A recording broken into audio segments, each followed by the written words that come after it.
नमस्कार, आप देख रहे हैं सिटी सेंटर शो। मुंबई से मैं हूं पूजा भारद्वाज। शो की शुरुआत कर रहे हैं मुंबई से ही आई बड़ी खबर के साथ। अमेरिका और चीन के बाद जो कैंसर मरीज हैं उनकी संख्या दुनिया में सबसे ज़्यादा भारत में है। हर 10 में से 5 मरीजों की भारत में कैंसर मरीजों की मौत हो जाती है। इलाज के बाद भी कैंसर दोबारा हमला करता है, ये खतरा मंडराते रहता है और इसकी काट अब देश के सबसे बड़े कैंसर अस्पताल टाटा इंस्टीट्यूट ने निकाली है। कैसे टैबलेट को विकसित किया है जो कि दोबारा कैंसर होने का खतरा करीब 30% कम करता है और कीमो रेडिएशन थेरेपी के जो साइड इफेक्ट्स हैं करीब 50% उसे कम करता है। मुंबई से रिपोर्ट देखिए। भारत के सबसे बड़े और सबसे अच्छे कैंसर अस्पतालों में से एक मुंबई का टाटा मेमोरियल हॉस्पिटल जब भी नजर घुमाएं ये कैंसर मरीजों से पटा पड़ा दिखता है। भारत में कैंसर के बढ़ते मामलों को देखते हुए Tata institute of fundamental research के वैज्ञानिकों ने एक ऐसा टैबलेट विकसित किया है जो कैंसर का इलाज करने और दूसरी बार कैंसर होने से रोकने में मदद कर सकता है। इस अध्ययन के लिए चूहों में मनुष्य के कैंसर सेल डाले गए थे, जिसके बाद उनमें ट्यूमर विकसित हुआ।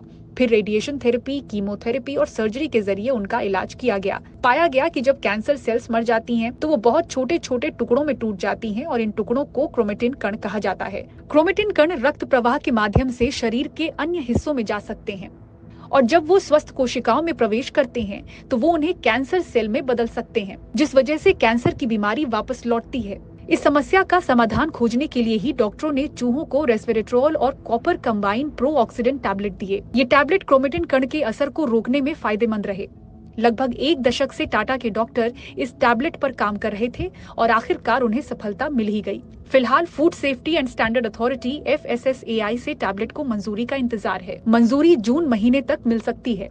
टाटा मेमोरियल हॉस्पिटल के वरिष्ठ कैंसर सर्जन पूर्व निदेशक डॉक्टर राजेंद्र बडवे कहते हैं कि 100 रुपए में ये अब तक का सबसे सस्ता इलाज साबित होगा, जिसमें थेरेपी के साइड इफेक्ट 50% कम होने की उम्मीद है और करीब 30% चांसेस हैं कि कैंसर दोबारा न फैले।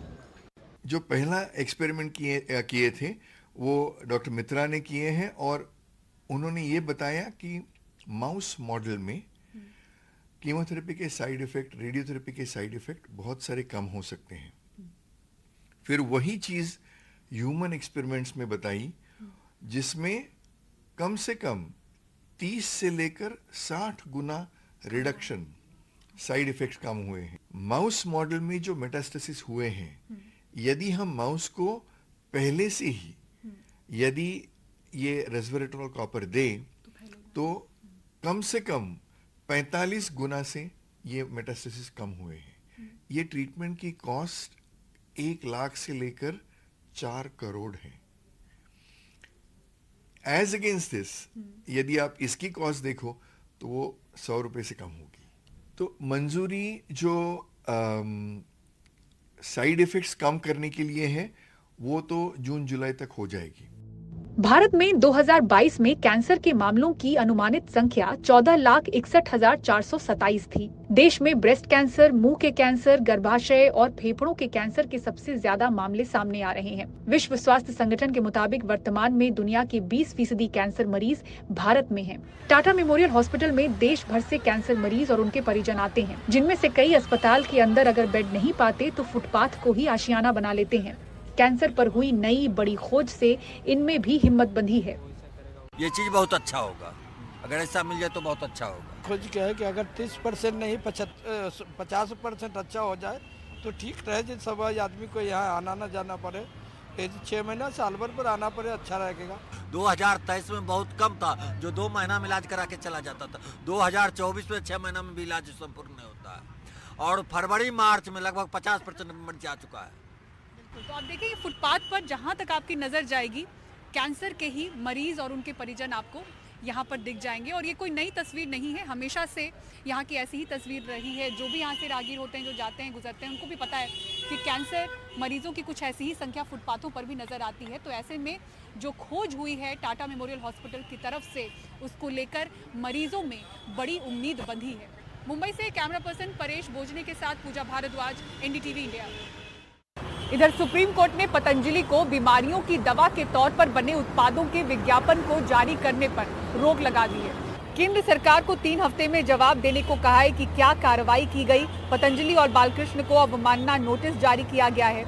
बीमारियों के इलाज पर भ्रामक विज्ञापनों पर जवाब मांगा गया है। सुप्रीम कोर्ट ने पूछा है कि क्यों ना उनके खिलाफ कार्रवाई की जाए।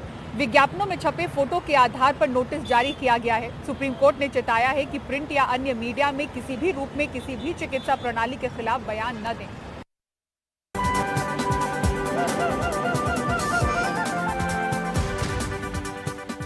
और राजधानी दिल्ली के रहने वाले लाखों परिवार बढ़े हुए पानी के बिलों से परेशान हैं। कोरोना काल में जब मीटर की फिजिकल रीडिंग नहीं हो पाई तो अंदाजे से पानी के बिल बनाए गए और अब इन्हीं बिलों को लेकर यहां पर विवाद जारी है। दिल्ली सरकार पानी के बिलों के विवाद को सुलझाने के लिए वन टाइम सेटलमेंट योजना लेकर आई है।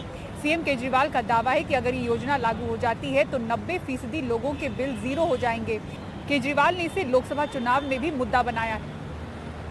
दिल्ली में पानी के बिलों से दिल्ली के रहने वाले आम लोग परेशान हैं। कई लोगों के बिल लाखों रुपयों तक पहुंचे हैं। इसकी वजह है कोरोना के वक्त जो एवरेज बिलिंग की गई उसकी वजह से लोगों के बिल भाग गए और इसके बाद अब दिल्ली सरकार वन टाइम सेटलमेंट पॉलिसी लाई है जिसके तहत इन बिजली के बिलों को माफ़ किया जाएगा और कई लोगों के बिल जिनके ज़्यादा हैं उनको कम किया जाएगा। हमारे साथ कुछ यहाँ दिल्ली के रहवासी मौजूद हैं। सर बताइए आपका नाम क्या है और बिजली जो आपके पानी के बिल हैं उनमें क्या दिक्कत आई है? 1 मीटर रीडिंग की दूसरी में चली जाती है, दूसरी की तीसरी में, तीसरी के फर्स्ट में। 2 बिल खराब हो जाते हैं। आपका तकरीबन कितना एक्स्ट्रा बिल आया था? मेरा 2000 के करीब एक्स्ट्रा बिल आया था। हम भी यही चाहेंगे कि आप हमारा अगर वन टाइम सेटल आई है तो हम लोगों का भी बिल माफ़ किया जाए, क्योंकि हम लोग नहीं कर सकते इतना और धक्के भी नहीं खा सकते जा जाके कि जाके हम जाएं जी हमें वो करो, इधर से उधर हमारे बस की नहीं है जाना है। जो इन्फ्लेटेड बिल्स हैं उनको सेटल करने की बात है और वो अगर सेटल हो जाते हैं तो नथिंग लाइक दैट। और जो फाइल जो है एलजी साहब के यहाँ गई हुई है वो जो है उसको कंसिडर करें और उसको जो है उसका रेजोल्यूशन निकालें और पब्लिक को जो है परेशानी से जो है निजात मिले बस। तो हमने स्थानीय लोगों से बात की। उनका कहना है कि जो उनके पानी के बिल हैं एक बार जो वन टाइम सेटलमेंट पॉलिसी के तहत जो दिल्ली सरकार लाना चाहती है अगर वो लाते हैं और अगर उनके पानी के बिलों का एक बार निदान होता है ताकि वो एक नई शुरुआत कर सकें और अपने पानी के बड़े हुए जो बिल हैं उनसे छुटकारा पा सकें। राजेंद्र नगर से वैभव पलनीटकर, एनडीटीवी इंडिया के लिए। और स्पीति के मुरंग में -25 डिग्री तापमान में हुई डेस्टिनेशन वेडिंग चर्चा का विषय बनी हुई है। Longest road trip wedding expedition का रिकॉर्ड दर्ज करने पर इंडिया बुक ऑफ रिकॉर्ड्स ने इस दंपत्ति को सर्टिफिकेट दिया है। दुल्हन गुजरात की है और दूल्हा केरल का।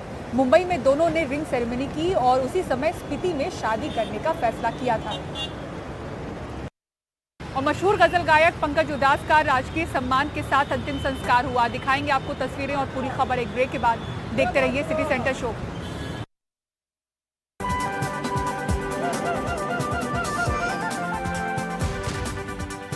और मुंबई में मशहूर गजल गायक पंकज उदास का राजकीय सम्मान के साथ अंतिम संस्कार हुआ, जिसमें खेल, फिल्म और संगीत जगत के तमाम उनके करीबी मौजूद रहे।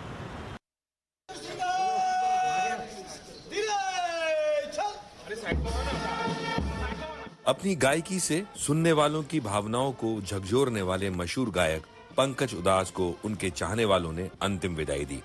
पंकज उदास के पार्थिव शरीर को राजकीय सम्मान के साथ विदा किया गया।